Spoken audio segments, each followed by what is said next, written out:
তাই কে মানো না মানো আমি জানি না বাবা, কে আব্বা আম্মাকে ভালোবাসো কে মানো না মানো আমি জানি না, আমি আমার নিজের জানের থেকেও বেশি ভালোবাসি। কেন? তাহলে আমি কি বলেছি যে এখানে বসে বসে আব্বাস ভাইজানের কথা বলবো, আব্বাস সিদ্দিকীর আলোচনা করব, নেকি হবে। কেন? খবর নিয়ে দেখো না, হাদিস পড়ে দেখো না, আল্লাহর রাসূল নিজে বলেছে মাওলা আলীর দিকে তাকিয়ে দেখাটাও ইবাদত। কেন? মাওলা আলী শুধুমাত্র মুহাম্মদ রাসূলের গোলামি করেছে তাই। জোরে বলুন সুবহানাল্লাহ। অন্য কোনো কারণ নয়। হযরত আলী আল্লাহর নবীর গোলামি করেছে, তাই আলীর দিকে তাকিয়ে দেখাটাও ইবাদত, সওয়াবের কাজ। তাহলে আব্বাস ভাই নবীর গোলাম না গোলাম নয়? চিৎকার দিয়ে বলেন হ্যাঁ। তিনিও তো যেখানেই যায় শুধু নবীর কথা বলে, তিনি তো যেখানেই যায় যুবকদেরকে নবীর দিকে ডাকে, তিনি যেখানেই যায় শুধু নবীর প্রেমের শিক্ষা দেয়। তাহলে যে সর্বদা নবী নবী নবী নবী করে, নবীর প্রেম শিক্ষা দেয়, যুবকদেরকে নবীর প্রেমের দিকে ডাকে, নবীর দিকে ডাকে, তাহলে সেই মানুষটা কখনো নবীর বিরুদ্ধে হতে পারে? নিশ্চয়ই তিনি নবীর প্রেমিক, নবীর গোলাম।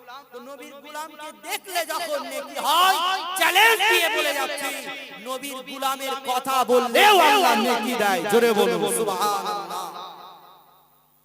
তাই কে মানো না মানো আমি জানি না বাবা, কে আব্বা আম্মাকে ভালোবাসো কে মানো না মানো আমি জানি না, আমি আমার নিজের জানের থেকেও বেশি ভালোবাসি। কেন?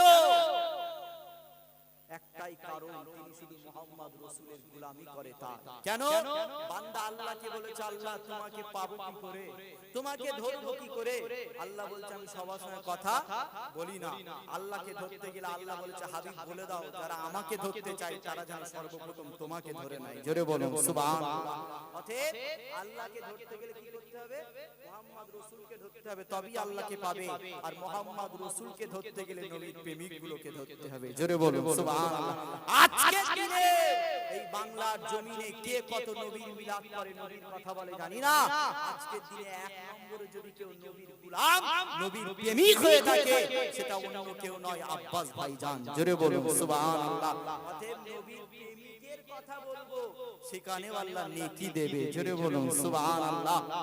কেউ দুঃখের বিষয়, আজকে তো কিছু ইহুদিদের দালাল, খ্রিস্টানদের দালালের চক্রান্ত করে তার বিরোধী করতেও, তাকে গালিগালাজ করতেও মানুষ ছাড়ছে না, তার বিরুদ্ধে কথা বলতেও মানুষ ভয় পাচ্ছে না। কেন? এগুলো ইহুদি খ্রিস্টানদের দালাল। কেন?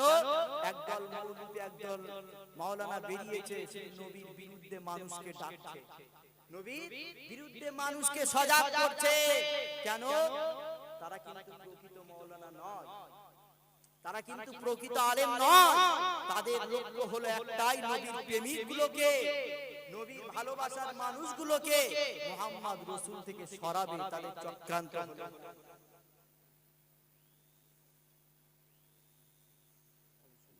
এজন্য, তাদের চক্রান্ত হলো নবীর প্রেমিকগুলোকে নবীর থেকে সরানো। তাই তো বলছে নবী মরে গেছে, তাই তো বলছে নবী পচে গেছে, তাই তো বলছে নবী শাফাত করতে পারবে না, তাই তো বলছে যে নবীর সাথে সালাম করা যাবে না।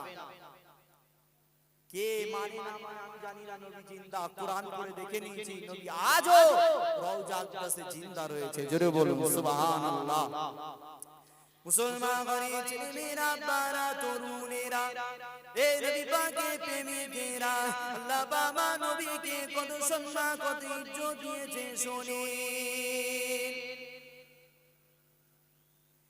এ যুবকেরা, তরুণেরা, বাবেরা, আল্লাহ বাবা নবীকে দুনিয়া জমিনে এত সম্মান দিয়েছে, আল্লাহ বাবা নবীকে এত ইজ্জত দিয়েছে, আল্লাহ বাবা নবীকে এত মাকাম দিয়েছে। এ যুবকেরা, তরুণেরা, বাবেরা, এই দুনিয়া জমিনে যত আলেম উলামা রয়েছে, তারা যদি সারা জীবন ধরে নবী পাকের দুনিয়াবি সম্মানের কথা আলোচনা করে, তথাপি মুহাম্মদ রাসূলের সম্মানের কথা শেষ হবে না। আরো জোরে বলুন সুবহানাল্লাহ। এ যুবকেরা, তরুণেরা, বাবেরা, আল্লাহ বাবা নবীকে দুনিয়ার জমিনে এত সম্মান এত ইজ্জত দেওয়ার পরে আল্লাহ বাবা নবীকে দুনিয়ার জমিনে এত মাকাম দেওয়ার পরে আবার আল্লাহ কোরআনে আয়াত নাযিল করে জানিয়েছে ওয়ালাল আখিরাতু খায়রুল লাকা মিনাল উলা। হে হাবিব আপনি শুনে রাখেন আমি তোমাকে দুনিয়ার জমিনে যত ইজ্জত যত সম্মান দিয়েছি তার থেকে আরো বেশি সম্মান আখিরাত অর্থাৎ কবরে দিয়েছি। আরো জোরে বলুন সুবহানাল্লাহ। দুনিয়ার জমিনে হাজার হাজার আলেম নবীর ওয়াজ করছে, নবীর কথা বলছে, নবীর শিশুবেলার আলোচনা করছে, এতে নবীর মাকাম বাড়ছে না কমছে? বাড়ছে। কিন্তু নবীর মাকাম যে আলেম উলামারা ওয়াজ করছে এটা কি আলেম উলামা বাড়াচ্ছে? কে বাড়াচ্ছে? আলেম উলামা কার কথা বলছে? আল্লাহর কথা। আল্লাহ যেটা কোরআনে বলেছে সেটাই আলেম উলামা বলছে। তাহলে আল্লাহর কথা আলেম উলামা বলছে। কি সর্বপ্রথম তো মুহাম্মদ রাসূলের সম্মান আল্লাহ বাড়িয়েছে। জোরে বলুন সুবহানাল্লাহ। আল্লাহ বাড়িয়েছে, আল্লাহই কোরআনে নবীর সম্মান বুঝিয়েছে, তাই আমরা কোরআন পেয়েছি, আমরা আলেম উলামা সেই কোরআন থেকে নবীর প্রচার করছি। কিন্তু আল্লাহ বলছে ওয়ারাফানা লাকা যিকরাক, সর্ব সময় রাসূলের সম্মান আপডেট হচ্ছে। জোরে বলুন সুবহানাল্লাহ। হাজারো চেষ্টা করে মুহাম্মদ রাসূলের সম্মানকে কেউ কমাতে পারবে না। কেন মুহাম্মদ রাসূলের সম্মান যিনি উপরের দিকে ধরে রেখেছে তিনার নাম হলো মালিক আল্লাহ। জোরে বলুন সুবহানাল্লাহ। অতএব আল্লাহর শক্তি, আল্লাহর ক্ষমতা, আল্লাহর পাওয়ারের উপরে দুনিয়ার কারো যাবার ক্ষমতা নাই। আর মুহাম্মদ রাসূলের সম্মান তো বাড়িয়েছে আল্লাহ। তাই দুনিয়া যতই চেষ্টা করুক মুহাম্মদ রাসূলকে মিটাবে, দুনিয়া যতই চেষ্টা করুক মুহাম্মদ রাসূলের সম্মানকে ছোট করবে। ইতিহাস করে দেখো, আবু জেহেল, উতবা, সাইবা অনেক চেষ্টা করেছিল, তারা মিটে গেছে। মুহাম্মদ রাসূল আজও হাজার হাজার মানুষের অন্তরে জিন্দা রয়েছে। জোরে বলুন সুবহানাল্লাহ। মুসলমান গনি ছেলেমেয়েরা, বারা তরুণেরা, এ নবী পাকের প্রেমিকেরা, আজ দুনিয়ার জমিনে একদল মানুষ বলে মুহাম্মদ রাসূল নাকি কবর জমিনে পৌঁছে গেছে, মুহাম্মদ রাসূলের নাকি কবর জমিনে আর কোনো শক্তি নাই। এ যুবকেরা আসেন, আল্লাহ নবী মরা না জিন্দা, এই বিষয়ে একটা ছোট আলোচনা করে যায়। আল্লাহ নবী দুনিয়ার জমিন থেকে ওয়াফাত নিয়েছিলেন, নবী পাক দুনিয়ার জমিনে পর্দা নিয়েছিলেন হযরত আম্মা আয়েশা সিদ্দিকা হুজুরের ঘরে।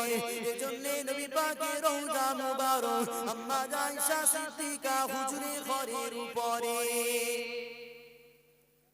এ যুবকেরা, আম্মা আয়েশা সিদ্দিকা নিজে বলতে লেগেছে মুহাম্মদ রাসূল দুনিয়ার জমিনে পর্দা নেওয়ার পরে, নবী পাক দুনিয়ার জমিনে বিদায় নেওয়ার পরে আম্মা আয়েশা যতবার নবী পাকের ঘরের ভিতরে ঢুকেছিল, আম্মা আয়েশা ঘরে যতবার গিয়েছিল, আম্মা আয়েশা বলতে লেগেছে আমি কখনোই পর্দা ফালাতে যাইনি, কেননা মুহাম্মদ রাসূল আম্মা আয়েশা সিদ্দিকা নিজে স্বামী ছিল, এজন্য আম্মা আয়েশা কখনো পর্দা ফালাতে যায়নি। এই যুবকেরা, আম্মা আয়েশা নিজে জানাতে নিয়েছে।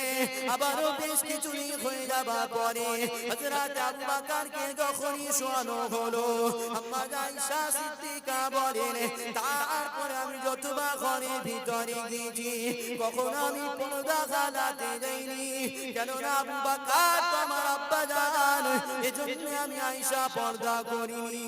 এই যুবকেরা, বেশ কিছুদিন হয়ে যাবার পরে হযরত ওমর ফারুককে যখনই শোয়ানো হয়েছে, আম্মা আয়েশা সিদ্দিকা নিজে বলেন যখনই ওমর ফারুককে শোয়ানো হয়েছে আমি আয়েশা যতবার ঘরের ভিতরে গিয়েছিলাম বেপর্দা নয়, পর্দা ফালাতে গিয়েছিলাম। আরো জোরে বলবো সুবহানাল্লাহ। আম্মা জান আয়েশা নবীর স্ত্রী নিজে বলছে যে নবীর রওজা মুবারক তো আম্মা জান আয়েশা সিদ্দিকা হুজুরের ঘরের উপরে, এজন্য নবী দুনিয়া থেকে পর্দা নেওয়ার পরে আম্মা জান আয়েশা যতবার ঘরের ভিতরে গিয়েছে কখনো পর্দা হালাতে যায়নি। কেন? নবী পাক তো আম্মা জান আয়েশা সিদ্দিকা কে ছিলেন? স্ত্রী। স্বামী স্ত্রীর মধ্যে কোনো পর্দা চলে না, এজন্য পর্দা করেনি। তারপরে আবু বকর সিদ্দিককে শোয়ানো হলো। আম্মা জান আয়েশা বলছে তারপরে যতবার ঘরে গেছি পর্দা করিনি। কেন? আবু বকর সিদ্দিক তো আমার আব্বা জান, এজন্য পর্দা করিনি। আবার কিছুদিন পরে হযরতে ওমরে ফারুককে শোয়ানো হয়েছে। আম্মা আয়েশা বলছে যখনই ওমরে ফারুককে শোয়ানো হয়েছে তারপর থেকে যতবার ঘরের ভিতরে গিয়েছি আমি আয়েশা পর্দা হালাতেই গেছি। জোরে বলুন সুবহানাল্লাহ। কেন? ওমরে ফারুকের কবরের ভিতরে আম্মা জান আয়েশা পর্দা করলেন কেন? আম্মা জান আয়েশা বলছে কবরের ভিতরে ওমরে ফারুক জিন্দা রয়েছে। জোরে বলুন সুবহানাল্লাহ। তাহলে ওমরে ফারুকের সম্মান বেশি না মুহাম্মদ রাসূলের সম্মান বেশি? বলেন, আমাদের নবীর সম্মান বেশি না ওমরে ফারুকের সম্মান বেশি? আম্মা জান আয়েশা বলছে ওমরে ফারুক কবরে জিন্দা, কিন্তু মুহাম্মদ রাসূল মরা, এটা তুমি কোথায় পেলে? ওই উমর তো কাফের ছিল, উমরের তো কোনো সম্মান ছিল না। সর্বপ্রথম তো উমরই তরোয়াল নিয়েছিল মুহাম্মদ রাসূলের গর্দানকে জুদা করবে, তাই সর্বপ্রথম তো উমরই এমন করে আবু জেহেল উতবা সাইবা যখন অফার দিচ্ছে যে মুহাম্মদ রাসূলের গর্দানকে জুদা করতে হবে, অফার দিচ্ছে, ওই অফারতে অ্যাকসেপ্ট করেছিল সর্বপ্রথম ওমরে ফারুক। তার মাথা এত কি করে হলো? সে কবরে জিন্দা। ওমরে ফারুক আর মুহাম্মদ রাসূলের কদমে গেছে, ওমরে ফারুক কবরের ভিতরে আজও জিন্দা রয়েছে। জোরে বলুন সুবহানাল্লাহ। তাহলে যার কদমে যাওয়ার ওসিলা আল্লাহ তাকে কবরে জিন্দা রাখে, আর যার ওসিলায় সে জিন্দা সে মরা, এটা তুমি কোথায় পেলে?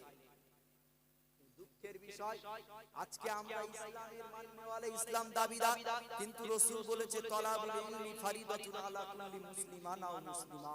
প্রত্যেকটা নরনারী মুসলমানকে ইসলামিক শিক্ষা অর্জন করা ফরজ। কিন্তু দুঃখের বিষয় আমরা শিক্ষা থেকে দূরে সরে গেছি, আমরা কোরআন ছেড়ে দিয়েছি, আমরা কোরআন পড়তে ভুলে গেছি। তাই যারা নবীর বিরুদ্ধে কথা বলছে, নবীকে মরা, নবীকে পচা, নবী শাফাত করতে পারবে না বলছে, আমরা তাদের বিরুদ্ধে প্রতিবাদ করতে পারি না। তারা যেটা বলছে আমরা মেনে নিচ্ছি। কেন? আমাদের শিক্ষা নেই, আমাদের শিক্ষার অভাব। আমরা জানি না যে নবী মরা না পচে এটা কোরআনে কোথায় লেখা আছে। আমরা যদি জানতাম আমরা আবার জবাব দিয়ে দিতাম যে ওয়ালা সাউফা ইউতিকা রাব্বুকা ফাতারদা। জোরে বলুন সুবহানাল্লাহ। হাবিব, তোমাকে এত দেওয়া দেব তুমি খুশি না হয়ে থাকতে পারবে না। কোথায়? দুনিয়ায় নাই। দুনিয়ায় যা দিয়েছে আল্লাহ আমার নবীকে, তামাম দুনিয়ার আলেম ওলামা সারা জীবন নবীর রদ করে, নবীর দুনিয়ায় যা দিয়েছে শেষ হবে না। আর আল্লাহ এটা দেওয়ার পরেও বলছে ওয়ালা সাউফা ইউতিকা রাব্বুকা ফাতারদা, তোমাকে অচিরে অর্থাৎ পরকালে এত দেওয়া দেব তুমি খুশি না হয়ে থাকতে পারবে না। জোরে বলুন সুবহানাল্লাহ। মুসলমান ঘরে ছেলেমেয়েরা, বারা তরুণেরা, এ নবী পাকের প্রেমিকেরা, আসেন আল্লাহ বাবা নবীকে কোন সম্মান দিয়েছে শোনেন। এ যুবকেরা, তরুণেরা, বাপেরা, আল্লাহ নবী এক তারিখে তাবুকের ময়দানে দাঁড়িয়ে আছে। হঠাৎ করে নবী আমাদের দেখলেন দুনিয়া জমিনটা আলোয় আলোকিত হয়ে গেছে। নবী আমার বুঝতে পারি না এত আলো কোথা থেকে আসে। নবী আমার চিন্তিত হয়ে গেলেন এত আলো কোথা থেকে আসতে নেছে। এ যুবকেরা, তরুণেরা, বাপেরা, আল্লাহ সঙ্গে সঙ্গে হযরত জিবরাইলকে পাঠিয়ে দিলেন, হে জিবরাইল যাও দুনিয়ার জমিনে চলে যাও। আমার হাবিব চিন্তা করে আজকে দুনিয়ার জমিনটা এত আলোকিত কেন? যাও আমার হাবিবকে গিয়ে শুনিয়ে দাও, যাও আমার হাবিবকে কারণটা বলে দাও। হে যুবকেরা, তরুণেরা, বাপেরা, হযরত জিবরাইল আলাইহিস সালাম দুনিয়ার জমিনে হাজির হয়ে গেলেন। আল্লাহ নবীকে সালাম দিলেন, আল্লাহ নবীকে জিজ্ঞাসা করলেন, ইয়া রাসূলুল্লাহ, ইয়া হাবিবাল্লাহ, কেন আপনাকে এত চিন্তিত লাগে বলেন? আল্লাহ নবী শুয়ে বলেছিল, হে হযরত জিবরাইল, আজকে দুনিয়ার জমিনটা এত আলোকিত কেন? আমি মুহাম্মদ রাসূল এটা বুঝতে পারি না।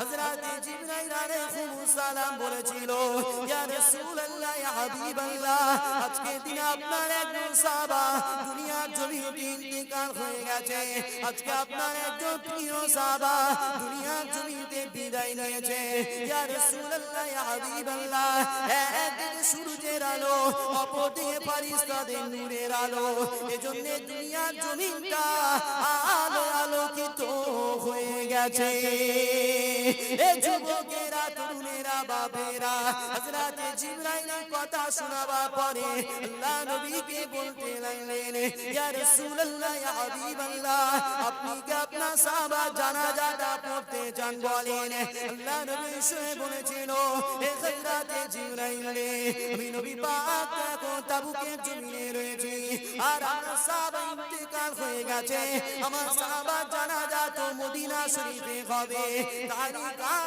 থেকে কিভাবে আমি যাব বলো কাতে যাওয়া তো সম্ভব হবে না কেন তাবুকের জমিনে মদিনার জমি তো অনেক দূরত্ব রাস্তা হে যুবকেরা হযরত জিবরাইল বলেছিল ইয়া রাসূলুল্লাহ ইয়া হাবিবাল্লাহ আল্লাহ আপনাকে এত ভালোবাসে আল্লাহ আপনাকে এত সম্মান দিয়েছে আপনি যদি ইচ্ছা করেন আল্লাহ আপনার জন্য দূরত্ব রাস্তাটাকে ছোট করে দেবে আরো জোরে বলো সুবহানাল্লাহ আল্লাহ আমার নবীকে দুনিয়ায় এত সম্মান দিয়েছে নবীর খাতিরে দূরত্ব রাস্তাটাকে ছোট করে দিয়েছে নবী তাবুকের জমিনে আর ফারিস্তা ইন্তেকাল হয়ে গেছে কোথায় মদিনার জমিনে তাই মদিনায় জানাজার নবী তো তাবুকের জমিনে আসা তো সম্ভব হচ্ছে না যখন এই কথা জিবরাইলকে বললেন জিবরাইল বলছে ইয়া রাসূলুল্লাহ আল্লাহ আপনাকে এত ভালোবাসে আপনার খাতিরে এত দূরের রাস্তাটাকে ছোট করে দেবে জোরে বলুন সুবহানাল্লাহ হাদিসের মধ্যে পাওয়া যায় ওই দিন রাস্তাটাকে এত ছোট করেছিল মুহাম্মদ রাসূল মুহূর্তের মধ্যে সাহাবার জানাজায় পৌঁছে গেছিল জোরে বলুন সুবহানাল্লাহ আর একটা হাদিসের মধ্যে এসেছে হযরত আনাস তিনি বর্ণনা করেন যে ওই দিনে আল্লাহ তাবুকের জমিন আর মদিনার জমিন যতটা দূরত্ব ওই মাঝখানে যত যা ছিল ঘর বাড়ি আরো যা ছিল আল্লাহ মুহাম্মদ রাসূলের খাতিরে ওই দিনে জমিন থেকে সবকিছু উঠিয়ে নিয়েছিল জোরে বলুন সুবহানাল্লাহ মুহাম্মদ রাসূল তাবুকের জমিন আর তাবুকের জমিনে দাঁড়িয়ে মদিনার জমিনে সাহাবা জানাজা নিজে চোখে দেখছে আর নবী জানাজায় দাঁড়িয়েছে তাবুকের জমিনে পিছনে 70,000 করে দুটো কাতারে ফেরেশতা দাঁড়িয়েছে জোরে বলুন সুবহানাল্লাহ কে দিয়েছে এত সম্মান আল্লাহ তাহলে দুনিয়ার কেউ হাজার চেষ্টা করলে কমাতে পারবে যে যতই বলুক না কেন নবী মরা নবী পৌঁছে গেছে কবরে আরে ওয়ালাল আখিরাতু খায়রুল লাকা মিনাল উলা জোরে বলুন সুবহানাল্লাহ যতই দুনিয়ার মানুষ বলুক না কেন যে নবী কবর জমিনে পৌঁছে গেছে কোরআন খুলে দেখে নাও আল্লাহ নিজে বলেছে নবী জিন্দা রয়েছে জোরে বলুন সুবহানাল্লাহ তাহলে আপনারা আল্লাহর কথাকে বেশি বিশ্বাস করেন না দুনিয়ার মানুষের আল্লাহর কথা আল্লাহ তার হাবিবের সার্টিফিকেট দিয়েছে হাবিব কবরে জিন্দা জোরে বলুন সুবহানাল্লাহ মুসলমান গরিব ছেলেমেয়েরা বারা তরুণেরা এ নবী পাকের প্রেমিকেরা আজকে দুনিয়া জমিনে যারা হাজী সাহেব রয়েছে যারা আল্লাহ পাকের হাজী বান্দা রয়েছে তাদেরকে জিজ্ঞাসা করেন তারা এমন করে যখনই হজেতে গিয়েছে মদিনা শরীফে যখনই তারা গেছে নবী পাকের রওজা মুবারক নিশ্চয়ই তারা দেখেছে এ যুবকেরা তরুণেরা বাপেরা তাদেরকে জিজ্ঞাসা করেন মদিনা নবাবী শরীফে এমন করে মদিনা সবুজ গম্বুজের উপরে কি লেখা রয়েছে তার একটাই কথা বলবে লা তারফু আসওয়াতাকুম ফাওকা সাউতিন নবী হে যুবকেরা এই কথাটা কেন নবী পাকের গম্বুজের উপরে লেখা রয়েছে লা তারফু আসওয়াতাকুম ফাওকা সাউতিন নবী হে দুনিয়ার মানুষ শুনে রেখে দাও আমার হাবিবের কথার আওয়াজে থেকে তোমাদের কথার আওয়াজ যেন বেশি না হয়ে যায় আরো জোরে বলো সুবহানাল্লাহ এ যুবকেরা তরুণেরা বাপেরা আল্লাহ নবী মদিনা নববী শরীফে ওয়াজ করে, সাহাবা হুজুররা বসে আছে, এমন সময় নবী পাকের কথার আওয়াজে থেকে সাহাবাদের কথার আওয়াজটা বেশি হয়ে গেছে। আল্লাহ পাক সঙ্গে সঙ্গে কোরআনের আয়াত নাজিল করে হুঁশিয়ারি দিয়েছে, এ দুনিয়ার মানুষ শুনে রেখে দাও, আমার হাবিবের কথার আওয়াজে থেকে তোমাদের কথার আওয়াজটা বেশি না হয়ে যায়। এ যুবকেরা, আজকে দুনিয়ার জমিনে যারা হাজির হয়েছে তাদেরকে জিজ্ঞাসা করো এই কথাটা আল্লাহ পাক নবী পাকের সবুজ গম্বুজে কেন লিখে রেখেছে? এজন্যই লিখে রেখেছে, আল্লাহ পাক সমস্ত হাজিদেরকে হুঁশিয়ারি দিয়েছে, এ হাজিরা শুনে রেখে দাও, তোমরা যখন মদিনার জমিনে নবী পাকের গম্বুজের কাছে যাবে, তোমাদের কথা দ্বারা যেন আমার হাবিব বিয়াদবি না হয়। আরো জোরে বলুন সুবহানাল্লাহ। আমার নবী মদিনা সবুজ গম্বুজের নিচে আছে, আর ওখানে লেখা আছে লা তারফাউ আসওয়াতাকুম ফাওকা সাউতিন নবী। কেন? নবীর কথার আওয়াজের থেকে তোমাদের কথার আওয়াজ বেশি না হয়ে যায়। এই কথাটা কেন লেখা আছে? যদি কেউ বলেন শিক্ষার জন্য লেখা আছে, যদি কেউ বলে যে আল্লাহ দুনিয়ার মানুষকে শিক্ষা দিয়েছে, আরে শিক্ষার কথা তো অনেক কোরআনে রয়েছে, সেগুলো তো আল্লাহ দেয়নি।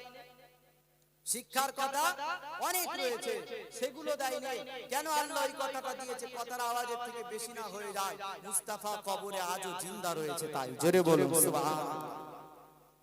মুসলমান ছেলে মেয়েরা, বারা তরুণেরা, এ নবী পাকের প্রেমিকেরা, আল্লাহ নবী দিন দুনিয়া বাসাবিল্লাহ জামা মদিনা নববী শরীফে ওয়াজ করে। এ যুবকেরা, তরুণেরা, বাবেরা, নবী পাক যখনই ডান দিকে সাহাবাদের দিয়ে তাকিয়ে তাকিয়ে ওয়াজ করে, বাদিকে সাহাবারা বলে রাইনা ইয়া রাসূলুল্লাহ, একটু আমাদের দিয়ে তাকিয়ে তাকিয়ে ওয়াজ করেন। এ যুবকেরা, তরুণেরা, বাবেরা, নবী আমার যখনই আবার বাদিকে তাকায়, ডান দিকে সাহাবারা বলে রাইনা ইয়া রাসূলুল্লাহ, একটু আপনি আমাদের দিকে তাকান। এ যুবকেরা, তরুণেরা, বাপেরা, আল্লাহ নবী সাহাবারা নবী পাকের রাইনা বলে ডেকেছে, আল্লাহ পাকের আরশকে পেয়ে গেছে, আল্লাহ পাকের পছন্দ হয়নি। কেননা তৎকালীন সময়ে মক্কা মদিনার জমিনে ছাগল, গরু, দুম্বা, ভেড়া এগুলোকে রাইনা বলে ডাকা হতো। যখনই সাহাবা হুজুরা নবী পাকের রাইনা বলে ডেকেছে, আল্লাহ পাক সঙ্গে সঙ্গে কোরআনের আয়াত নাজিল করে বলেছে, এ দুনিয়ার মানুষ শুনে রেখে দাও, তোমরা মা হাবিবকে রাইনা বলে ডাকবে না। আরো জোরে বলুন সুবহানাল্লাহ। এটা শিক্ষা নয়? আল্লাহ বান্দাকে শিক্ষা দিচ্ছে আমার হাবিবকে এটা বলে ডাকবে না, এটা বলে ডাকবে, এটা শিক্ষা তো। তাহলে এই শিক্ষাটা কেন নবীর গম্বুজে লেখা নেই? আর এই শিক্ষাটা কেন লেখা যে লা তারফাউ আসওয়াতাকুম ফাওকা সাউতিন নবী? এটা শিক্ষা, ওটাও শিক্ষা। এই শিক্ষাটা নেই, এই শিক্ষাটা কেন? এই শিক্ষা দিয়ে আল্লাহ দুনিয়ার মানুষকে আজও শিক্ষা দিচ্ছে যে মুস্তাফা আজও জিন্দা রয়েছে। ভাইজান এসে গেছে, সকলে উঠে দাঁড়িয়ে যান, তাকবীর দেন, নারে তাকবীর, নারে তাকবীর। আওলাদে মুসাদ্দিদুজ জামান, আওলাদে মুসাদ্দিদুজ জামান, ভাইজান হুজুর পীর কেবলা, ভাইজান হুজুর পীর কেবলা, সিলসিলা হক ফুরফুরা শরী, সিলসিলা হক ফুরফুরা শরী, আওলাদে মুসাদ্দিদুজ জামান, আওলাদে মুসাদ্দিদুজ জামান, বড় ভাইজান হুজুর পীর কেবলা, বড় ভাইজান হুজুর পীর কেবলা, আমাদের সকলের নয়নের মণি ভাইজান হুজুর পীর কেবলা। নারে তাকবীর, আল্লাহু আকবার, নারে তাকবীর। সিলসিলা হক ফুরফুরা শরী জিন্দাবাদ, সিলসিলা হক ফুরফুরা শরী জিন্দাবাদ, ভাইজান হুজুর পীর কেবলা জিন্দাবাদ, ভাইজান হুজুর পীর কেবলা জিন্দাবাদ, ভাইজান হুজুর পীর কেবলা জিন্দাবাদ। নারে তাকবীর, ভাইজানের আগমন জিন্দাবাদ, ভাইজানের আগমন। পীরজাদা আব্বাস সিদ্দিকী ভাইজান তোমায় জানাই স্বাগতম, স্বাগতম, স্বাগতম, ভাইজান তোমায় জানাই স্বাগতম, স্বাগতম, ভাইজান তোমায় জানাই স্বাগতম। নারে তাকবীর, আল্লাহু আকবার, ভাইজান জিন্দাবাদ, নারে তাকবীর। যারা এদিকে ওদিকে আছেন, যারা এদিকে ওদিকে ছড়িয়ে ছিটিয়ে আছেন, ভাইজান হুজুর এসে গেছে, আপনারা এসে বসে যান।